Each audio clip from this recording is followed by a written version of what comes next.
Hola, muy buenas noches, bienvenidos a la 2 de Televisión Española, al programa Qué grande es el cine. Vamos a ver la película El empleo, Il posto, de Ermanno Olmi. Hemos recibido en los últimos meses cientos de cartas, o quizá más de cientos, hablando de nuestro extremismo con el cine americano, que siempre ponemos películas americanas y menos europeas. Evidentemente a nosotros también nos gusta el cine europeo, hay problemas de derechos, es más difícil encontrar películas europeas que norteamericanas. En cualquier caso, vamos a hacer durante algunas semanas una batida por lo mejor del cine europeo. Ya hemos puesto El Evangelio según San Mateo, de Pier Paolo Pasolini, y hoy ponemos otra película italiana. Una película que a nivel muy particular para mí es una película que el último plano cambió mi vida. Cuando yo vi esta película trabajaba pues muy parecido al protagonista del empleo, trabajaba en un banco que me trataba muy bien, todo hay que decirlo, el Banco Ibérico, pero yo cuando vi aquel plano final, que ustedes lo contemplarán, me sentí realmente aterrado y dije, bueno, esto puede ser, esto es el infierno, ¿cómo se puede salir de aquí? ¿Cómo se podría salir de aquí? Ermanno Olmi es un director que está muy unido a su tierra, es de Lombardía. Muchas películas se desarrollan en Milán, esta de hoy, la presencia de Milán es muy importante. Pertenece a un sector muy católico, en aquella época además, donde toda la contracultura, toda la época en que Pasolini, etcétera, con su marxismo, estaban forzando el cine italiano hacia un camino de mayor independencia. Este hombre pudo demostrar cómo desde una base absolutamente conservadora o incluso religiosa, bueno, prueba de ello es que hizo una película, era la biografía del Papa Juan XXIII, Ebbene un uomo, podía hacer uno de los cines más personales que se han hecho en Europa en los últimos años. Algunas de sus películas, como Il tempo sia fermato, pues a mí me parece que es magnífica. Los novios, El empleo es una película que le da una gran cantidad de premios y sobre todo tiene una de las obras maestras incuestionables del cine europeo de los últimos 30 o 40 años, que es El árbol de los suecos, donde es rodada en su misma región donde él nació. Me parece que es un prodigio de precisión, de equilibrio, de armonía, de sensibilidad. Es la explosión de Ermanno Olmi, un cineasta al que muy pocas veces he estado ver, no ya en los cines, sino ni siquiera en las televisiones. El empleo es una obra hecha con una sinceridad escalofriante, con actores no profesionales, es una introspección en la vida y en aquello que solían decir muchas personas, también muchos de nuestros padres: búscate un empleo seguro para toda la vida y llueva o haga frío o truene, siempre tendrás el trabajo. Es una película que tiene toda la herencia del neorrealismo italiano. Parece una película de De Sica y parece, en cuanto a sinceridad, una película pues custodiada por gente como podía ser Rossellini o como podía ser, como digo, Visconti o el propio De Sica. Una película que ya deja ver ese nuevo desarrollo del bienestar y que hay imágenes que ya están enlazadas con el Antonioni del eclipse, de la aventura, etcétera. En cualquier caso, yo creo que el empleo de Ermanno Olmi, para el que no lo haya visto, va a ser un shock.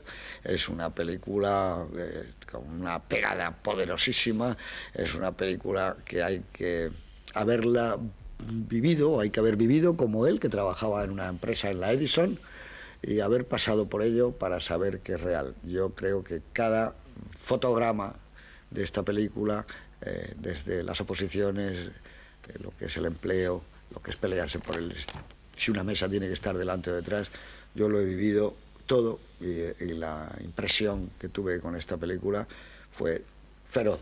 Ya como les digo, el último plano de esta película cambió mi vida, ha sido lo más decisivo de toda mi historia cinematográfica. Para hablarnos de ella, una persona que la vio casi al mismo tiempo que yo y que casi ahí empezó también nuestra amistad.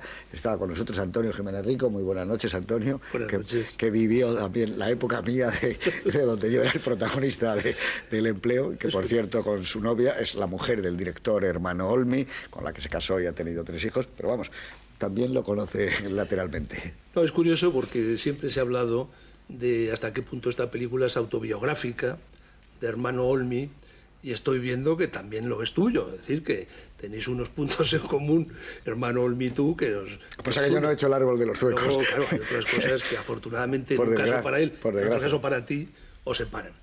No, es curioso, la personalidad de Ermanno Olmi es muy curiosa, sobre todo en qué momento aparece en el cine italiano y de dónde procede y cuál es su significado. Hay que recordar que ya en los años 59 y 60 el neorrealismo italiano estaba prácticamente ya cerrado. Rossellini había hecho ya El general de la Rovere, había hecho Viva Italia, era Notte a Roma, Visconti ya había hecho Rocco y sus hermanos y estaba a punto de empezar El Gattopardo. De Sica hizo el año anterior La Chiochara o La Chiochara. Fellini ya había terminado una etapa con la Dolce Vita y al año siguiente iba a hacer 8 y medio. Es decir, que Ermanno Olmi llegó en un momento en que el cine italiano estaba en una cierta transformación. Todavía no habían aparecido los nuevos valores tipo Bellocchio o Bertolucci.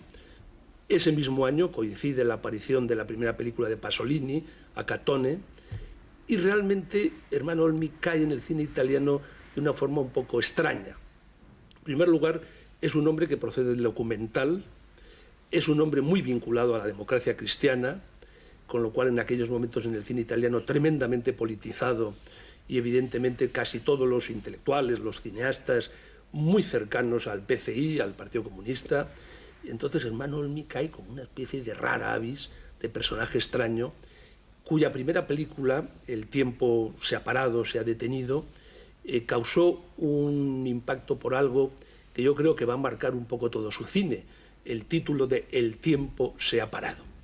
Porque yo creo que uno de los aspectos fundamentales de Ermanno Olmi es su capacidad de observación del tiempo.